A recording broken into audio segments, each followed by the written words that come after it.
Long-haired weirdos, short-haired weirdos, vandals, hooligans. The government, hug the government, love the government, hug the Welcome to the Politics Guys. I'm Trey Orndorff, a political scientist at Oklahoma Christian University, and I am joined, as usual, by Justin Holmes, a professor of political science at the University of Northern Iowa. Justin, welcome back to the Politics Guys. Trey, it's good to be here. It's been a few minutes since it's been the two of us, since the Centrals have taken control. You know, in some ways, we tease about this. We're kind of the Western political scientists, the Western politics guys, and we're obviously the best of them too, as I always tease. Although, the handsomest for sure. We can say this in that's absolutely. We can say this case. In an audio medium, and nobody's going to fact check us. I dare anybody to look at my picture and not become excited by my handsome baldness.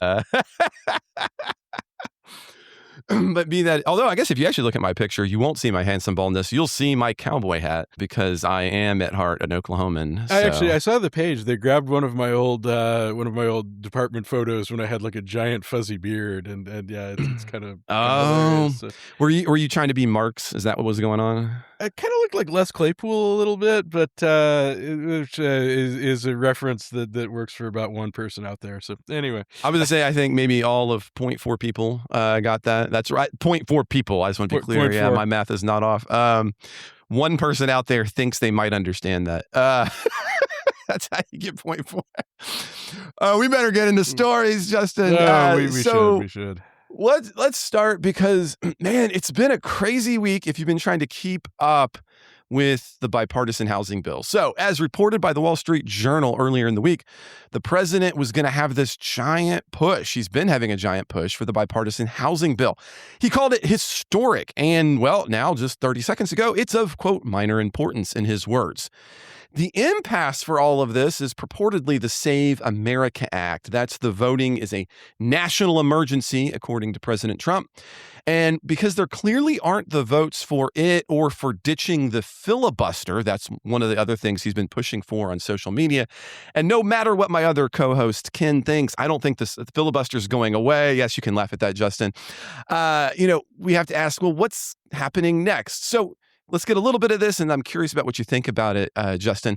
The housing bill, which is actually entitled the 21st Century Road to Housing Act, man, it sailed through both branches of Congress. And we oftentimes talk about things being bipartisan. But in this case, let's get into the numbers. It had an 85-5 win in the Senate. Yeah, you heard that right, 85-5.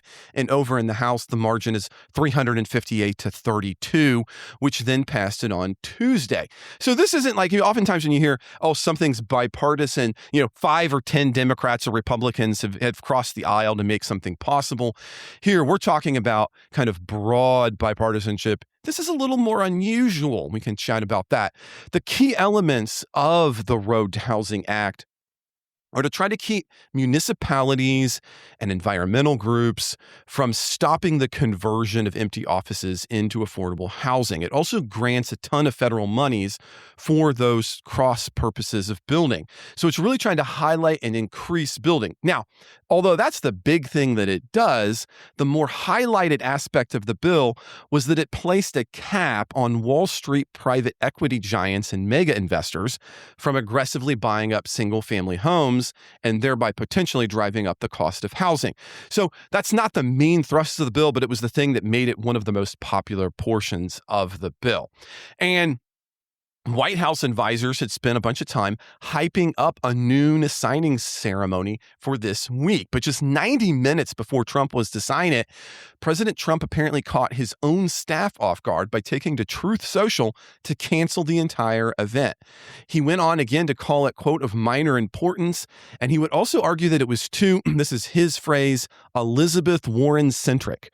He would later say that he, quote, knows housing better than anybody anywhere, end quote, and that the only thing that really matters is lower interest rates, not the things in this bill. Now, Trump has not yet signaled that he's going to veto the bill. He does have a few options, as we talk about. People may or may not know.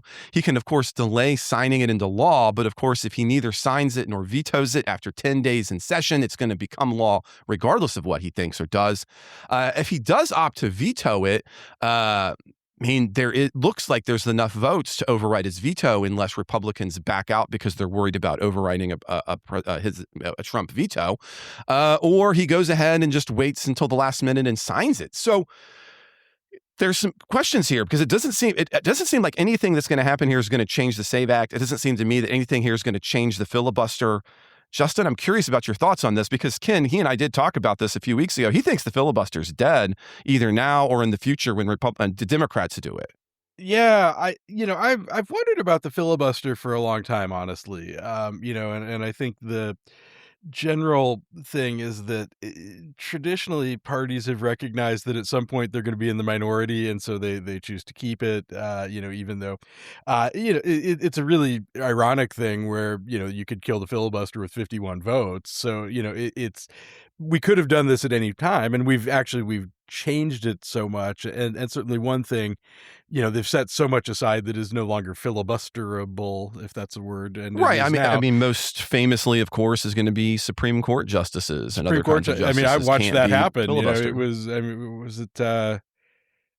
Which one was it? Was it Gorsuch or no? It was Kavanaugh. I think they filibustered for about 3 minutes, and boom, no more filibuster. So I think, frankly, at least for now, if we were going to see it go, I feel like we already would have. I mean, the SAVE Act has been bandied about for so long. I think if Republicans had the stomach to do it, they would. I mean, if I'm not mistaken, the last time the SAVE Act went up for a vote, I'm not sure that it even had a straight majority of Republicans, or it was very close at any rate. There were a couple defectors, if I'm not mistaken.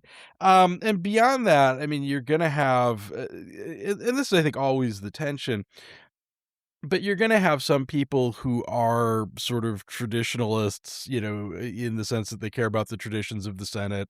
And even for things that they want, they're going to put those traditions over things that they want. But it's not even clear, when you've got that small of a majority, I think there are still enough sort of traditionalist Republicans to save it. Beyond that, I'm not sure that there are enough Republicans that really want this. I mean, it's close, but it's... Well, yeah, and I've looked it up for us here. Yeah, I appreciate that. It doesn't... because you were saying that, and I thought, I don't remember this off the top of my head. In the 118th Congress, back in other words, back in 2024, the House passes it, the Senate never does anything. Back in 2025, it gets reintroduced, the House votes on it again. These are really narrow votes in the House, though. You're talking in 2025, 220 to 208. Once again, the Senate doesn't do anything with it. It's not until 2026 that you finally get it defeated. It gets defeated in the Senate by a 48-50 vote. So that's where it stands in the Senate. So that's what I was thinking. Yeah. So yeah, I mean, it's very close. So you're absolutely right. Very close. So I don't think it loses there's... because of Murkowski, Connell, Collins, and Tillis. Yeah. So I'm glad I didn't hallucinate that, or I was going to have to just start the whole show over again because I'd look like a fool. That's what I'm here for. Keeping me in check, which is good. But yeah, I don't see the filibuster. I don't see it going away over this. There's just not. It's that double whammy because I mean we've always had we've had other bills where there's been threats around the filibuster. Sometimes you cram it in through reconciliation and in fact they were talking about that last week. I feel like, and that seems to have fallen by the wayside as well. So well, and you're right. I mean, and that is something. I was even sharing this. I do an exercise in class with students and for Congress. Bills keep getting, the historic trend is we pass fewer pieces of legislation, but the size of legislation has grown over time. Right. So the number has gone down dramatically for listeners, but the size of each of those pieces get bigger and bigger. So that putting everything in is a possibility. But you're right. Even that went nowhere. And I mean, this, I don't know how much juice the parliamentarian has in the Senate anymore, but, the SAVE Act is pretty far from a budget bill. I mean, that's, they've crammed all kinds of things into these budget bills, but that's what reconciliation is supposed to be for. So, and this feels awfully far afield for that. So, I don't think this is going anywhere, but I do think, I mean, this has been an interesting, it'll have to be a fall example, for me, certainly.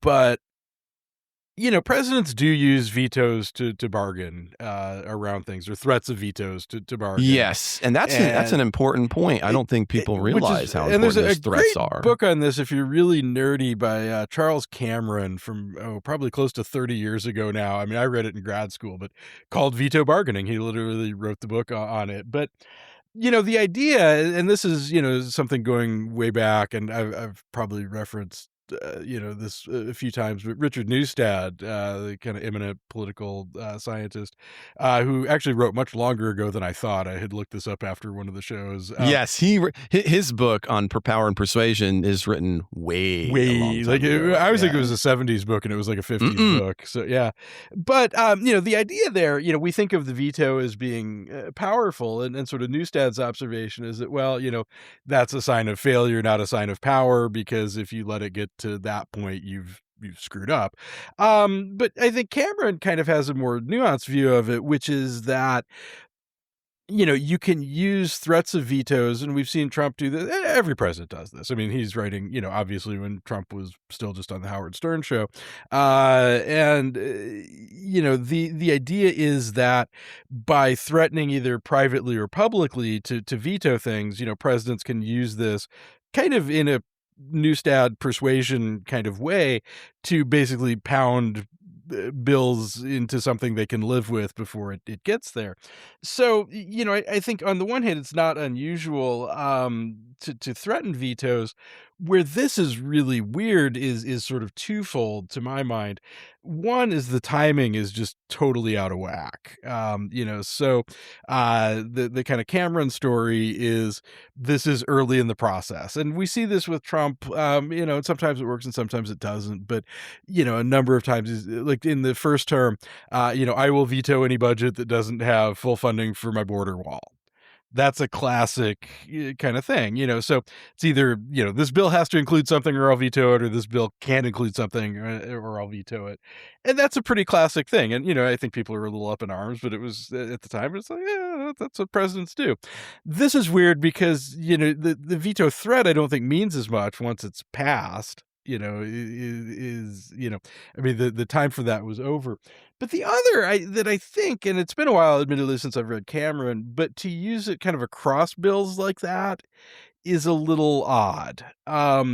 Typically the way that presidents do this is very much like that first term Trump thing, which is, this bill needs to include this or I won't veto it.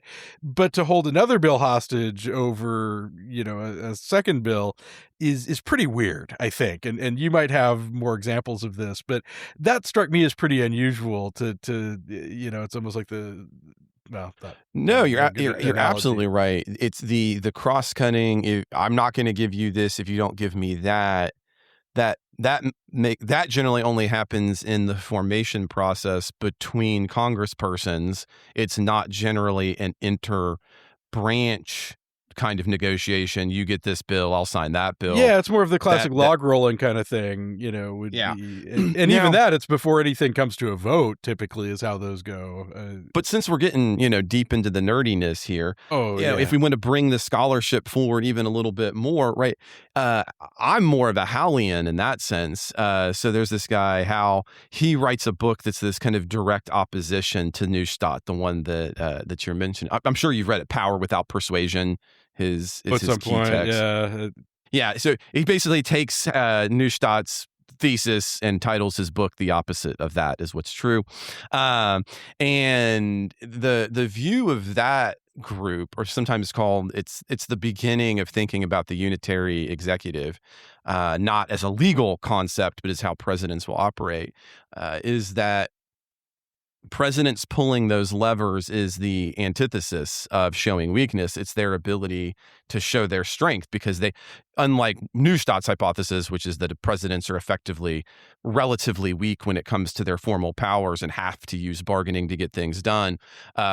This model says presidents are actually because of precedent, have become far more powerful and therefore can pull all of these levers. Well, and I was just going to say, I mean, yeah, Neustadt probably makes sense in 1954, but does he make sense in 2026? And I think Howe makes a little bit more sense. I think in some ways he predicts, and I think others who come after him predict, the assumption from a lot of people was that presidents wouldn't step over particular kind of norm boundaries, but Trump steps over those norm boundaries, and people get upset about him stepping over the norm boundaries. But I sit here and say, hey, a lot of us were talking about the problems of not having these constrained long before any right? If it's just a norm, it just takes one person, and then now the comparativist to me is coming out. But here's, as I've always said, even the Constitution, it's just a piece of paper with it's a parchment barrier. Let me clarify that, because that's the line that's going to get me fired. But the Constitution is just a piece of paper without people agreeing to follow it. It does not. Amen. The analogy I always use in class, it's not like one of those puffer fish that like blows up with spikes, when it's mishandled. Has self-defense mechanisms built into exactly. it. Yeah. It is only. And again, don't get me wrong, I think it's really important, but it only works to the degree that people follow it and follow the norms that have built up around it. And so. Well, and in this case, I think the problem is that and this is a point where I disagree deeply with Mike on the show. He reads Article 2 as being this almost completely power granting. He reads the vesting clause very broadly. And I don't care what kind of interpretation method you use or the way you're trying to look at the framers or the text. I don't think you can get to that. But the problem is once that becomes the assumption for what it means, you've effectively taken away any kind of barrier. The Constitution itself doesn't even become a barrier because we suggest the Constitution is just granting it everything. So, but that then leads, I think, to the thing we haven't answered. And this is what I think the bigger head scratch is. Yeah, we should probably come back from the weeds for the good folks that haven't turned us off already. Does he actually veto this bill? I'm going to start with a thought for you. I think that he vetoes it. And I think that he vetoes it because he's looking at some of these most recent elections, and he has a highly successful rate in his endorsements. And so what I think he's going to bank on is that Republicans, as we're going to talk about in our next story as well, enough Republicans are going to say, I don't want to vote specifically over President Trump, that they can't actually overcome his veto. And so I think what he's banking on, I don't think he's being I don't think it's quite as crazy as it seems. I still think it's not good policy, but I think what he decided was, I have control over these guys. This is my chance to get this done. I'm going to veto it, and I'm going to show you how much power I have, because watch some of these Republicans flip. You can't, even a bipartisan bill like this can't make it past my desk, because not enough people are going to go over me on a filibuster, on a veto override. I think that's plausible. I think there's a couple. I do wonder if he doesn't pocket veto it. Would be the other possibility to. But now, right now, Congress is in session. Are they going to go out of session in the next 10 days? Well, so there's the question here. Interesting constitutional question where somebody who knows this stuff better than I do, but there is a July 4th recess coming up, and so there is some question. Well, that's true. There is some question whether that counts or whether they mean the end of a congressional term, as far as that goes. And this is one where the New York Times had a bit on this yesterday, I think it was. And I have to say, only that it's apparently unsettled. And I don't know the precedent around these things. Well, that I will say, I don't know about that particular one, but the pro forma sessions got struck down in other contexts when it came to recess appointments during the Obama administration. Yes, the one that hinged on the V versus A.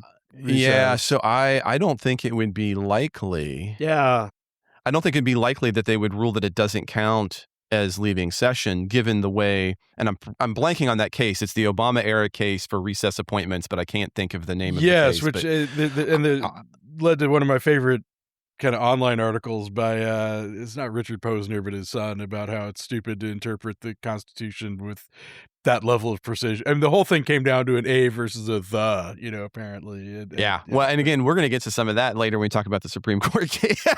There's going to be a preposition that matters a lot. Yeah. So that's an excellent point. So not only could you get the veto, you could also get a pocket veto if you're doing it. And the other thing that gives that credence I hadn't thought about, Justin, is there is still some ambiguity about whether or not Congress had yet presented him the bill. And so that's an important deal. The 10 days doesn't trigger until it's actually transmitted. And there's this kind of technical way for that to be transmitted. Yeah. And it wasn't sure that, because he had called off the signing statement or the signing ceremony, the most recent reporting I had seen had even suggested at this point, I follow some pretty close guys on the Hill that I know real well, who said it doesn't appear that they actually ended up transmitting the bill. So that, and you can't not do that forever, but there is some wiggle room on that as well. So, yeah, I mean, the Times yesterday is kind of the last I saw of this, but the title of that story is Johnson says he will send it. Doesn't say when. So yeah, that's an important point. So yeah, I mean, that gets us into all of this weird stuff. I mean, so that's arguably another possibility is that Trump wants us to go away. I mean, he's downplaying the importance of the bill and just if it dies on the vine around the 4th of July, then that kind of takes the look away. I do wonder. So I think you're right in terms of him going for the veto. I'm not sure that works, for him in terms of the override. And I'm excited for the potential we haven't had a veto override in so long. Like regardless of let's see, the last time would have been it was Obama on the right? Can you sue a foreign government over 9/11, if I'm not mistaken. But yeah, so I mean, this is got to be no. Trump in his first term gets overridden. What's that bill? Did he? Let's actually we're gonna look this up live, friends. Look this up live. So while you look that up, I'll rant a little bit to give you some Googling time. We haven't had a veto. We don't get many veto overrides anymore. And so, but I think there's kind of a tension here, I think, for Republicans a little bit, or a lot of bit. One of which is certainly that, Trump still has this endorsement juice, which I think is a little overblown. Also, I would argue that he doesn't have as much leverage right now because most of the primaries are done. So, I mean, this is a 2-year out problem, and he can hold a grudge. You have an answer. So here's our answer in data. I was absolutely right about this. President Trump vetoed the $740 billion defense policy bill back in 2020, and Congress ends up bypassing that veto. So that's 2020 is the last time. Well, I guess, and then the Senate does it on January 1st, 2021 to get that through. And then so before that, you don't and that's have during a lame duck any period. Biden's. Yeah, so no Biden is overridden. He had 13 vetoes, none overridden. Yeah. And then, so the most recent we have is that, call it that 2020-2021 bill. It's HR 639.5. It's a defense authorization. And act in is what it general, I was. mean, just to the pattern, you're not seeing as many vetoes as you used to. No, because we've- of, as you rightfully pointed out, veto threats have taken a large place. Well, I was going to say a couple of that, other too. things too. One is that we've had so many years of House-Senate divide where not much moves, between the two. And then when we don't, we tend to have unified government. And, when you have unified government, you don't get vetoes. But back to the electoral stuff, I think the other pressure is, that I think I'm seeing this in local races. Congressional candidates are getting hit on the, Trump promised to solve all these problems. Why is he not solving these problems? And I think that's a line that has some traction. People are sort of upset about housing, obviously. And to have a big bill that it's got a lot of moving pieces, and I don't know in Iowa how much anybody cares about the turning office buildings into apartments, kind of thing. But Which again, I think is why the other piece about buying up single-family homes, that's what's gotten the most traction. Let's be honest. Right. That's not the bulk of the bill, but it's what's gotten the bulk of the attention. Yeah. And so, I do think that there is, I think congressional Republicans up this fall are going to be kind of between a rock and a hard place. They don't want to go against the president. But at the same time, there is, I think, a lot. He is polling like late second term George Bush at the moment. I mean, his poll numbers are just abysmal, and being tied to that, especially on something where, this kind of stuff is. I think we forget a little bit, but if we go back to, Trump coming down the golden escalator, to announce in 2015, it was all about, there are all of these problems and I'm the only one smart enough to fix them because I'm not in government. And, he keeps, especially this term, he just keeps not delivering. That's really hurt his approval. And I think that's going to be a real problem here. So I'd say it's 50-50 if you get a veto override if he does it. I think, he cares very deeply about the SAVE Act, which I've said I'm not going to go into the weeds with that, but I think is a highly problematic piece of legislation. And I think he has convinced himself that this is worth punting on everything else, but I'm not sure that anybody else, or I'm not sure that enough anybody else's. There's others, but I don't think there are enough anybody else's in Congress that would say, hey, this is the only thing that matters, So I don't want to completely pivot because I think you're making an excellent point. But one of the things I want to bring in to help us understand that is actually also part of our next story as well. Yeah, we should probably move on. There's connection here. Yeah. Because the other thing that happened this week, so I'm going to introduce this, but I'm not leaving that, listeners. We're going to bring that in because there's interplay here. With Mitch McConnell, Senator McConnell in the hospital, there was finally a war powers resolution passing through the Senate. It was on a razor-thin margin, 50-48 votes. It came right as the White House, via Defense Secretary Hegseth or Secretary of War Hegseth, depending on who you are, asking for another $80 billion with a B for the military as a result of expenditures in Iran. And we can get more into some of that on a later show, like the interim piece and stuff. We're not going to really get into Iran here. We're going to be focusing on the U.S. Congress. But there was a lot of cross pressure, I think, in the way that you were describing a minute ago, Justin, for the last bill, saying, look, this is a big ask. $80 billion for an unauthorized war that has led to increased inflation, led to higher gas pump prices. This is problematic. And so Congress, as regular listeners know, have 9 times previously, starting on February 28th, tried to pass a resolution reining in the Trump war. All of those other attempts failed because no other major Republican was willing to cross over. But what happened this past week was there were some key absences, and that made it possible. And so those who did cross over included initially Rand Paul of Kentucky, Lisa Murdowski of Alaska, who were later labeled as quote-unquote losers on social media by President Trump. And that then led to all kinds of drama on the Hill this past week, where, according to the AP, President Trump berated Senate Republicans in a face-to-face meeting on Wednesday.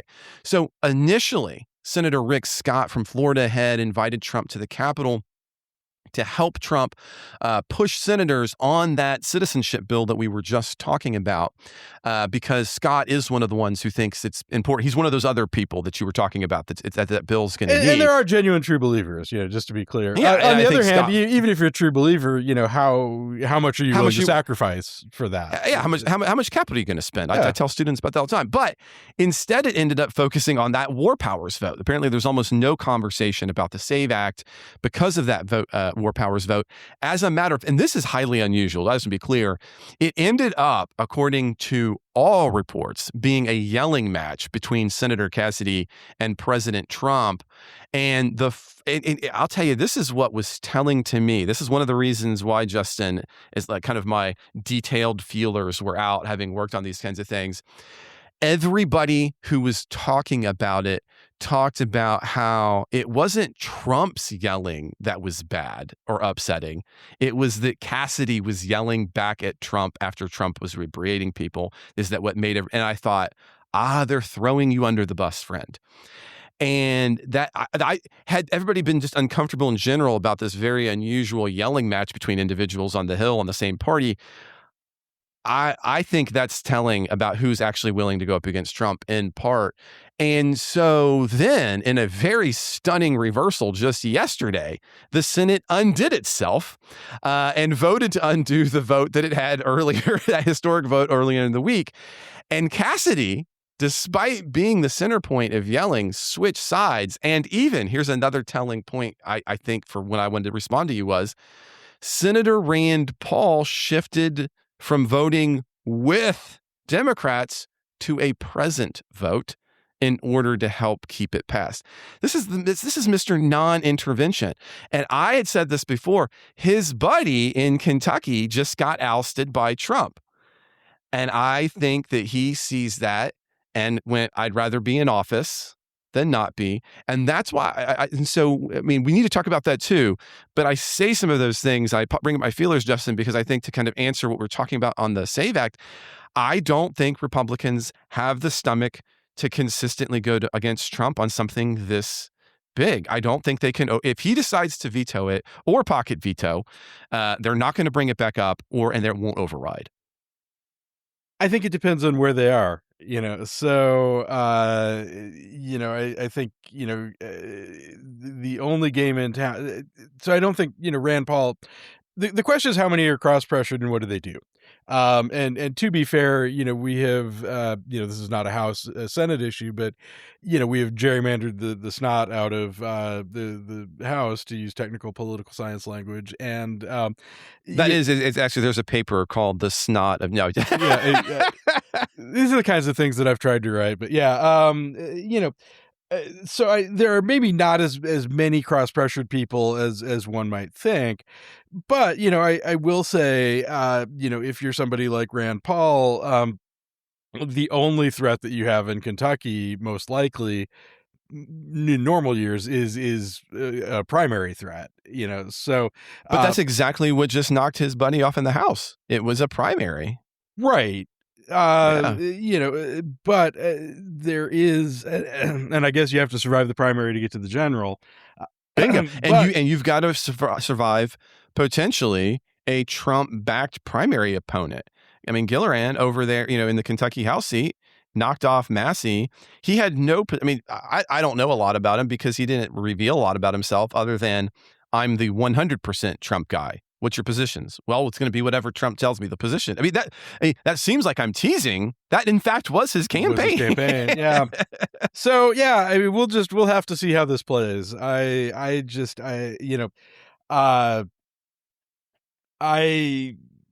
I'm just pulling for a veto override just for the spectator. I hear that. Notion I hear that. You kind of want it. Like, there's a level on which you want it. But I guess here's my other question. So let's move back from the veto a little bit because I get that.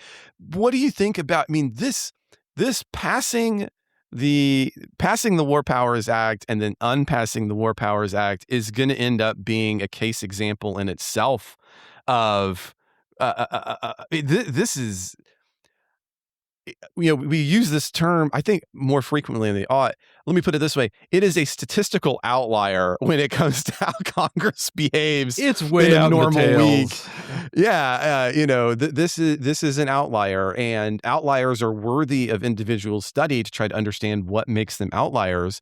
And I think, of course, we have things like there are people, we have somebody who misses a vote. You got McConnell who's in the hospital. So there's a bit of opportunisticness to the moment that you're taking the vote. And you got to take that into account. And I don't think a lot of reporting really took that into account. They're like, oh, look, it finally happened. And you say, okay, but keep in mind, some weird things were going on. Right.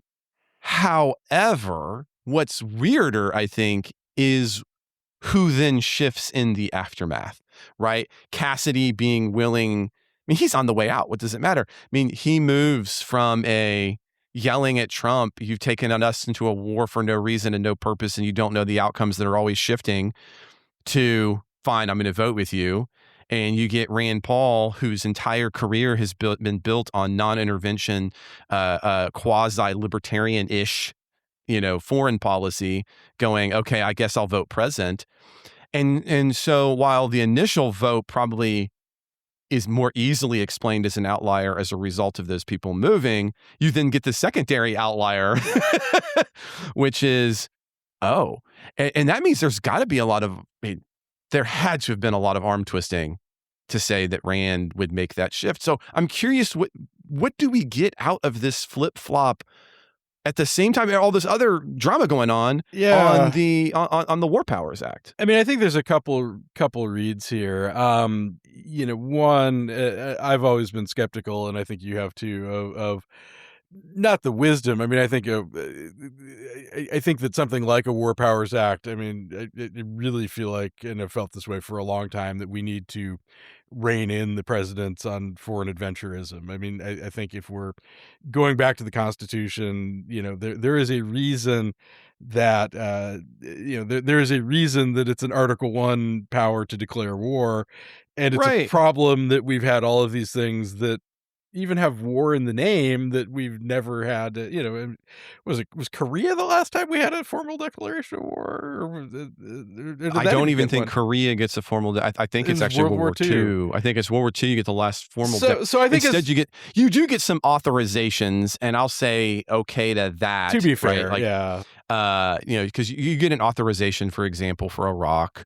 And whether you think that's good or bad, but you're not wrong. I mean, the War Powers Act is an attempt to try to rein these things in. I mean, broadly speaking, itself is weird. And this goes back to our earlier theme of presidential power and the unitary executive, which I'm highly critical of. That should be the title of this episode, basically. I mean, all of these stories are back to what's the real powers of the presidency. Exactly, and so. But all of that was a setup for the pivot here with the but. This is like totally symbolic, at this point. I mean, these don't have any teeth. We've had a number of attempts at War Powers Act. President would need to sign it, nobody's going to do that. Well, so let me give listeners just a little bit of context here, because I love what you're saying there. And when you look in the news, nobody talks about this. I haven't listened to any pod, and you're right. And if anybody goes and looks, they go, well, they don't have to have what was the president veto? Well, here's the deal. The reason is that the War Powers Act, it's originally passed in 1973, going back to Nixon. Right. So this is a response to the Nixon presidency. Although ironically, this week, Vance even said, hey, Nixon should have a recon. I can't believe we're retconning Nixon Watergate at this point. He did. Didn't you hear it? He was like, no, I did. Today, no one be so upset about the evil things he did today was basically his comment. My guess is seems like editorializing. Yeah. But anyway, point is the War Powers Act, 73. It's a response to Nixon. Screw you, Vance. And originally, the War Powers Act didn't need the president to be a part of the process. And what that is it's called a concurrent resolution. A concurrent resolution is one in which you're going to need both the House and the Senate, but you don't actually have to have presentment. It's going to take effect without anything occurring from the president. In other words, they don't need a president's signature. Now, however, in 1983, there's this really important court case, INS versus Chadha, and there the Supreme Court ruled that 2 House legislative vetoes, meaning that they're undoing something, are unconstitutional on their face because they lack presentment. Right, you have to have presentment. They violate the normal order of process. I mean, that also strikes me as more or less right. I mean, it does. I mean, the bigger thing would be to not try to do the War Powers Act. The bigger thing would be to actually try to rein in the real power of the presidency. So in a meaningful way. So today, what that means is that they're actually brought as joint resolutions, and joint resolutions do require a presidential signature, and therefore can be vetoed. As a matter of fact, President Trump, I don't know, I mean, most people don't even pay attention to this. He already vetoed 2 of those earlier in 2019 with the image. And presidents do that on the regular. And so, right, so when you see this War Power Act, friends, be cautious. It's never going to have a big go because the likelihood of Congress overriding unless we have, 2/3 of, I think some of the flip-flopping is interesting as to, what it tells us about the state of power and the state of, who's got the juice. Where I wonder is, what does this mean, however, for that $80 billion? One possibility here, I see two possibilities. One is that these folks are so cowed by the president and his threats and whatever electoral threats or otherwise, that they flip. The other thought that I have is that maybe they're keeping their powder dry when this $80 billion comes up. This is a largely symbolic thing. If you're going to spend political capital, why spend political capital on this symbolic thing when we're going to have a fight over $80 billion? That's real money, at that point. So, yeah. That would be another read, and I don't know which is correct. I don't know the players, and I am not particularly well sourced, as far as Capitol Hill, but I'm just throwing that out there as another possibility. Is that on some level, like how hard are you willing to fight on this? That is, not gonna work. Ultimately, and I think that's the other theme today is how hard are you going to fight on these things?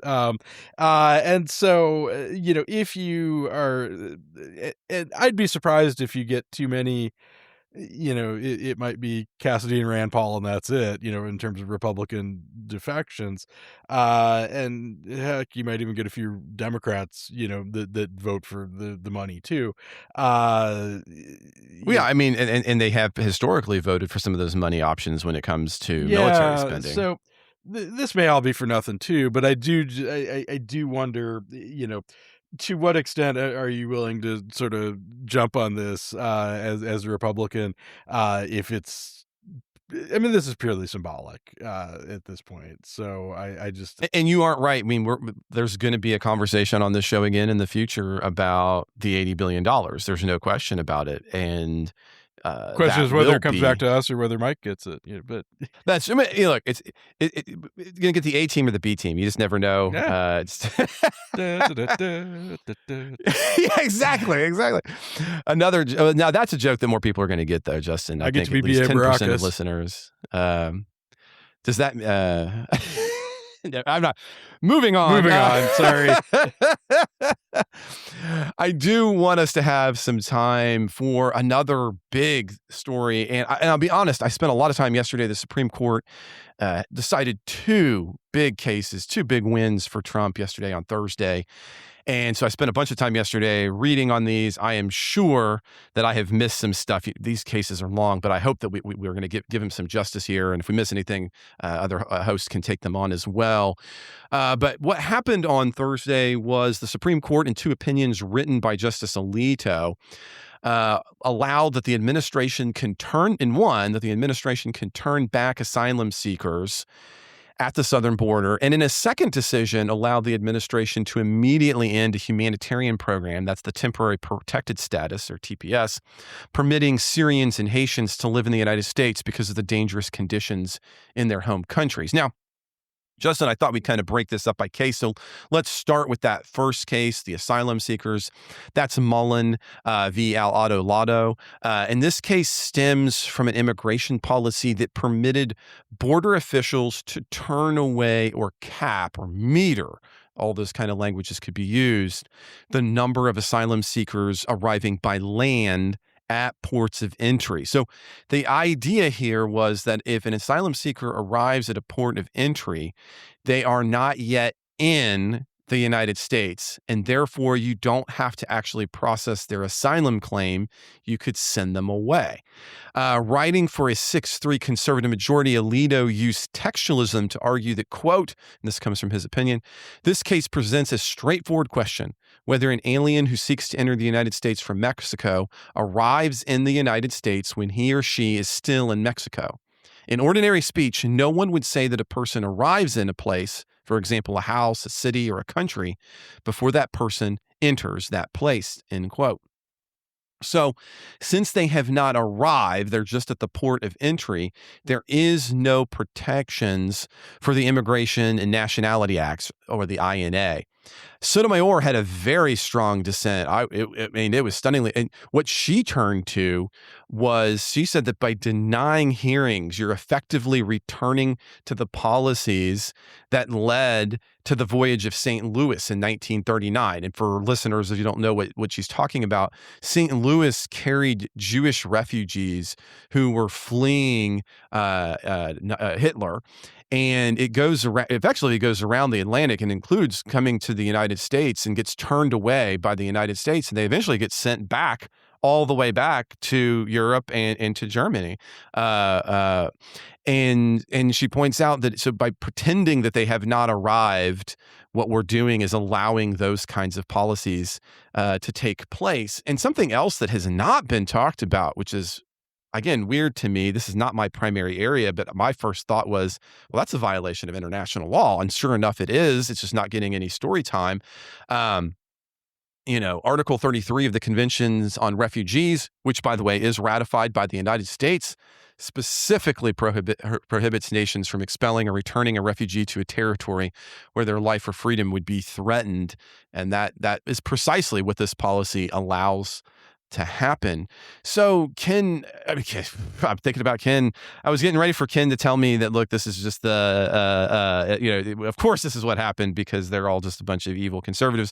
Justin, you might have the same opinion, but I am curious, what are your thoughts on the court's opinion and Alito's opinion? Well, it's amazing how the court's reading the Constitution always lines up with Trump policy.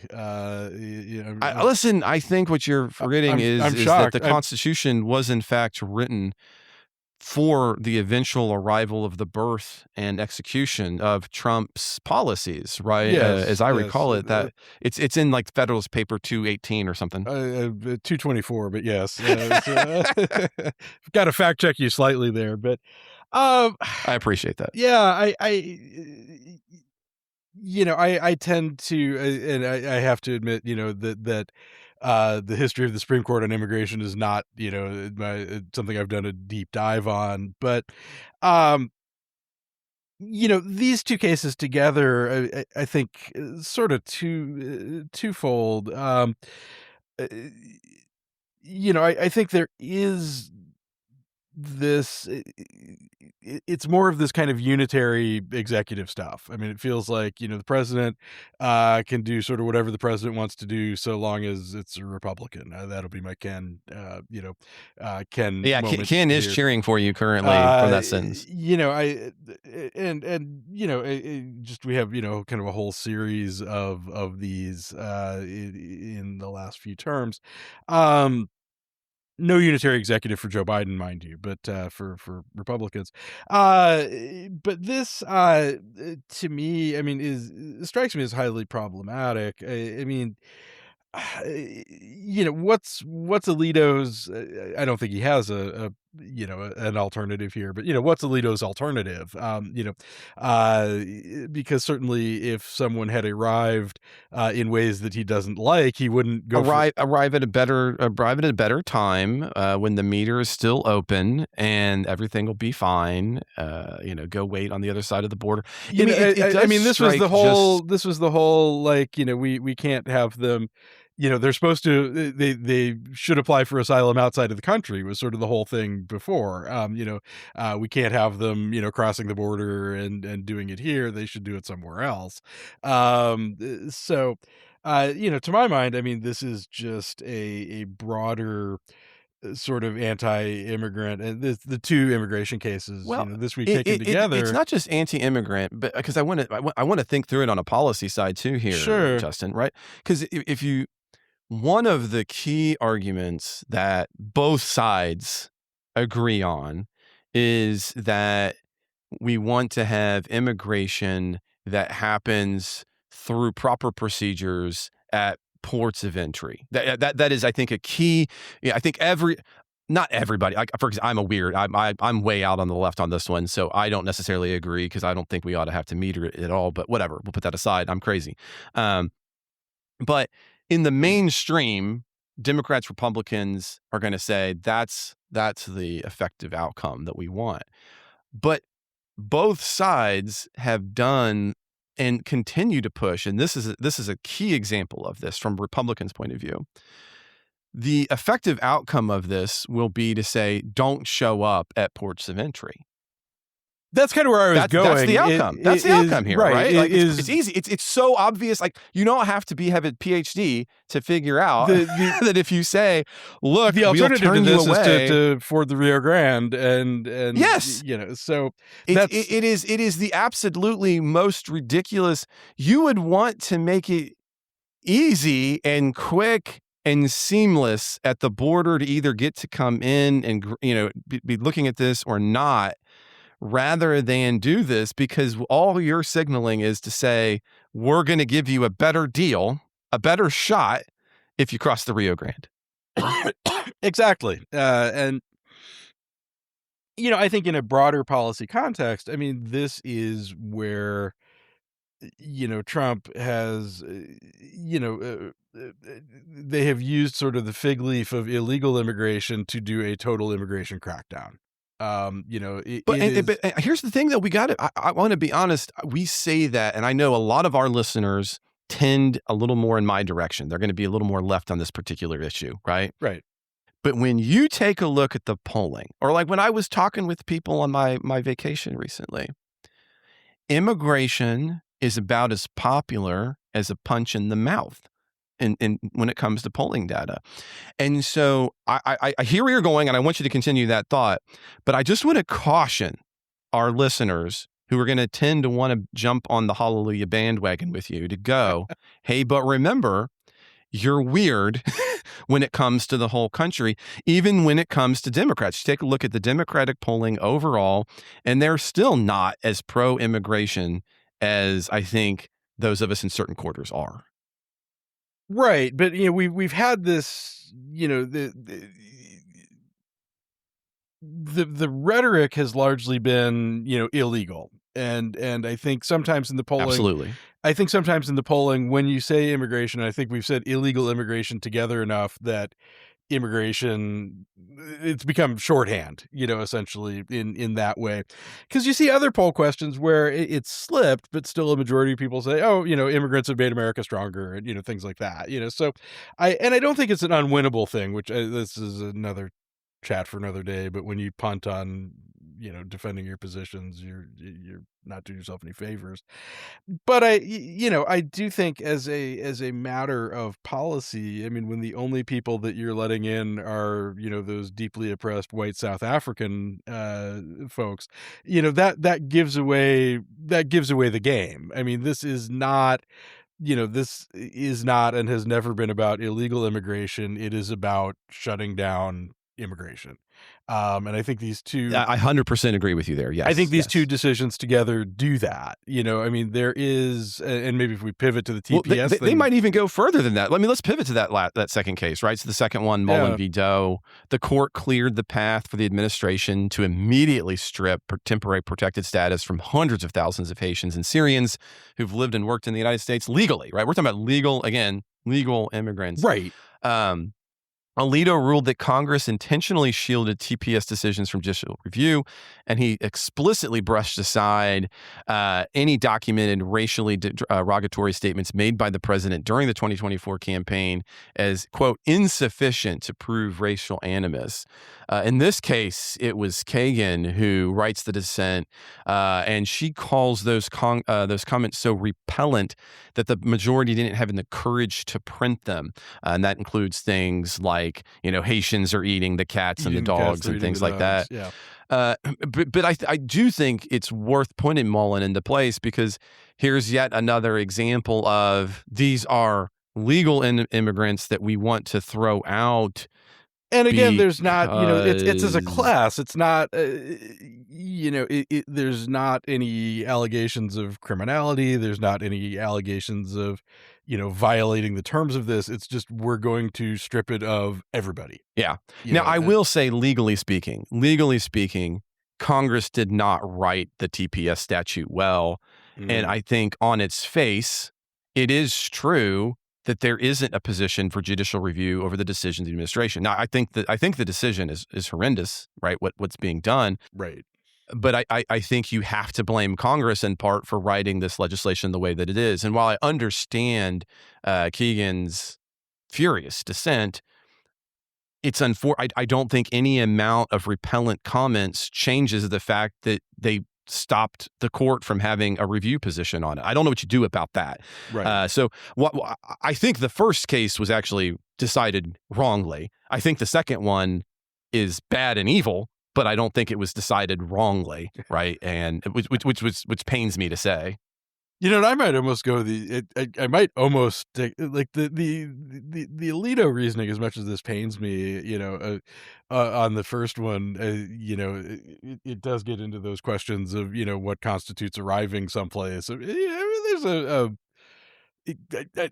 I don't think I agree with him, but there's a plausibility to some of that. I'll give him, okay, that's fair. There's a plausibility. Although, again, we traditionally, in so many other ways, consider points of entry to be the country in question, that it is almost unreasonable to me to now, in this one particular context, assume that's not the end.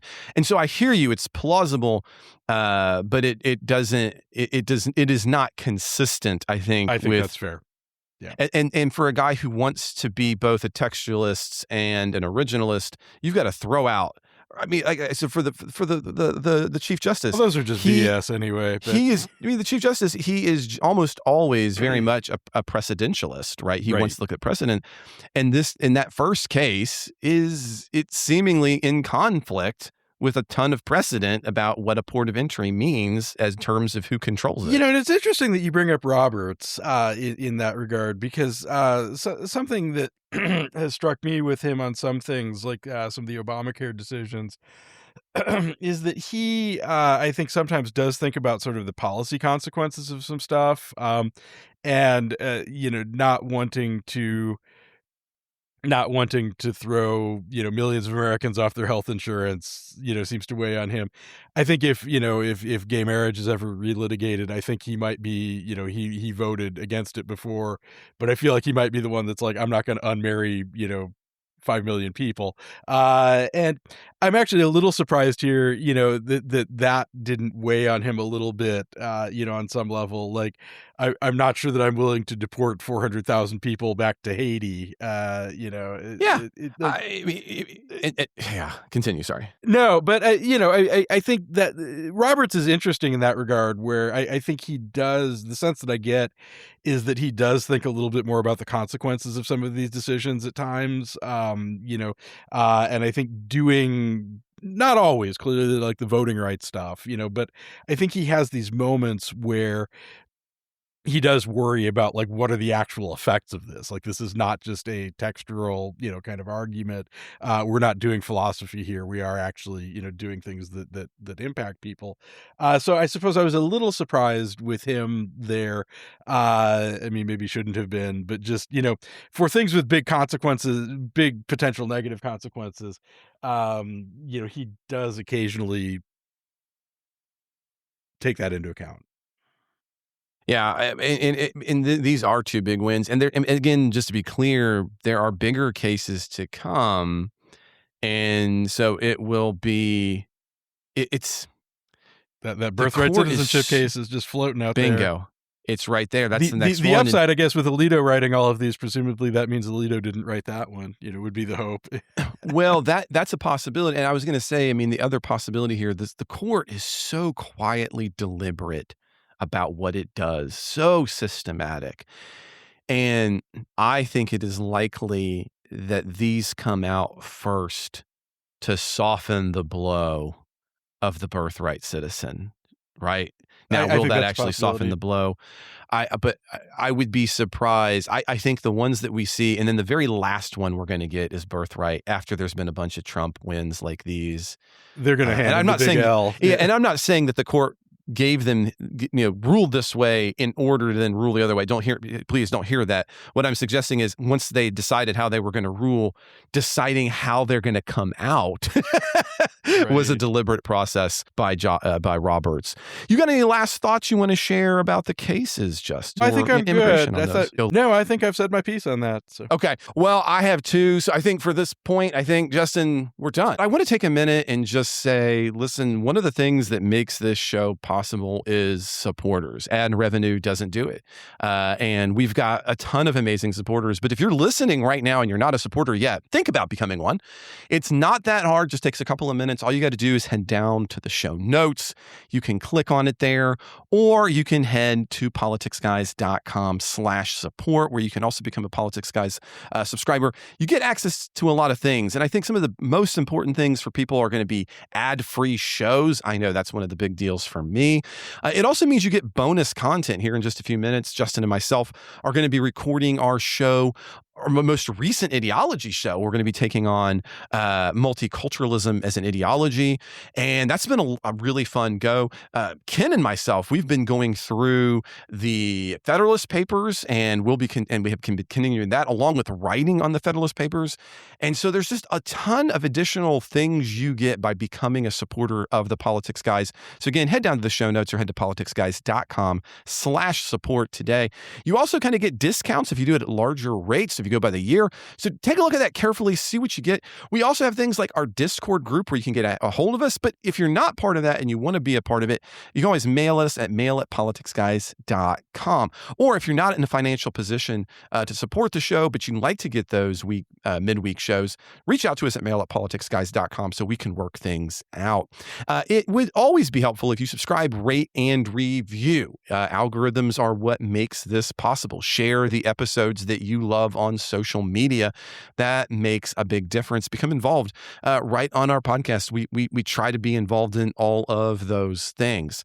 And there's all different kinds of levels of support, but those guys and gals who've done it forever and who just love the show, they're executive producers. And we've had a phenomenal group of executive producers, and they are Wilma Moreno, Daniel Toe, Ryan Beasley, Don Oglesby, Derek Schmidt, Dakota Heath, Jason Chrysler, Dave Dean, Jeremy Larson, Brian Matza, Jody Marie Miller, and Sean Fugit. We will be back with a new episode next week, and for our supporters, a supporters exclusive episode on Tuesday. I hope you'll join us then.